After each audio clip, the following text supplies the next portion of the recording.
Sa ginagalawan nating mundo, maraming mapanghusgang tao. Mga taong hinahanap ang pagkakamali mo na akala mo sila ay mga perpekto pero ang totoo sila ay mas mabaho pa sa'yo. Dapat iwasan mo ang gantong tao pagkaharap mo mabuti sila sa'yo pero sinisiraan ka pagtalikod mo. Sila yung mga taong hinihintay kang bumagsak kasi akala nila pag nangyari yun sa'yo, yun ay kanilang ikakaangat.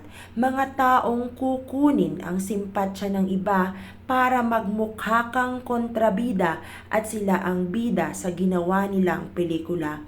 Hayaan mo nang sila-sila na lang ang bida at kontrabida kahit ikaw ay isa lang na hamak na extra. Hayaan na lang ang mga taong ganyan kasi habang ikaw ay kanilang sinisiraan, di nila namamalayan pagkatao nila ang nadudungisan.